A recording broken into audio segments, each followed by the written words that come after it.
Most countries have one, maybe two official languages, but South Africa has 11. No other country in the world recognizes this many. But why? Was it always this way? And what does it actually mean for the people living there? Stay with me, because the answer goes back thousands of years and involves conquest, survival, and one of the most painful chapters in human history. Long before any Europeans set foot on African soil, the land we now call South Africa was home to dozens of different nations and kingdoms, each with their own language, culture, and identity. The San people, the oldest inhabitants of southern Africa, spoke click languages so complex that most people today cannot even pronounce them correctly. Then came the Bantu-speaking peoples, migrating southward over centuries, bringing with them languages like Zulu, Xhosa, Sotho, Tswana, and Venda. These weren't just dialects. These were fully developed languages with their own grammar, poetry, and oral history traditions passed down for generations. By the 1400s, southern Africa was already a deeply multilingual region. Language here wasn't just communication, it was identity. In 1652, the Dutch East India Company landed at the Cape of Good Hope. They weren't there to build a colony at first, just a refreshment stop for ships. But that small outpost changed everything. The Dutch settlers, who would later become known as Afrikaners, developed their own language over time. A simplified, evolved version of Dutch mixed with Malay, Portuguese, and local African words. They called it Afrikaans. Then came the British in the 1800s. They took over the Cape Colony, brought English, and immediately clashed with both the Afrikaners and the indigenous African nations. Suddenly, you had a territory where Zulu warriors, Xhosa chiefs, Afrikaner farmers, British colonizers, Cape Malay communities, and Indian laborers brought over to work sugar plantations in Natal were all living in the same land, all speaking different languages, all refusing to disappear. When the Apartheid government came to power in 1948, they understood something very important. Language is power. They made Afrikaans and English the only two official languages of the country.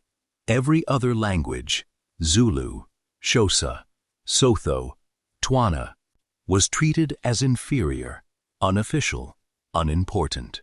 Black children were forced to learn in Afrikaans, a language many of them didn't speak at home. Government documents, laws, court proceedings, all in English or Afrikaans only. This wasn't just inconvenient, it was deliberate. If you can't understand the law, you can't fight it. If your language has no official status, neither do you. And then came June 16, 1976.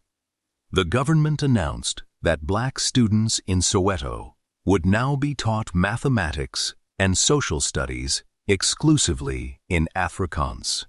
The students said no. Thousands of young people took to the streets. The police opened fire. Students as young as 13 were killed. The Soweto uprising sent shockwaves around the world, and language was at the very center of it. When apartheid finally ended and South Africa held its first democratic elections in April 1994, the new government faced a massive question. Whose language would the new South Africa speak? Nelson Mandela and the ANC made a bold, deliberate choice. Instead of picking one or two languages, and forcing everyone else to adapt. They would recognize everyone. The new constitution signed in 1996 listed 11 official languages: Zulu, Xhosa, Afrikaans, English, Sepedi, Setswana, Sesotho, Tsonga, Swati, Venda, and Ndebele. It was a statement to every South African: your language matters. You matter. You belong here. No other country in the world had ever done anything quite like it. Now, here is where it gets complicated. Having 11 official languages sounds powerful, and symbolically it is. But in practice, English dominates business, government, and education. Afrikaans still holds significant institutional power, and many of the other 9 languages still struggle for resources, textbooks, and representation.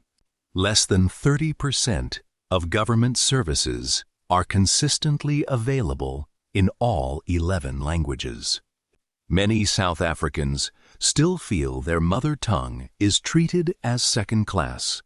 So, the fight that started in 1976, the fight for language equality, is not completely over.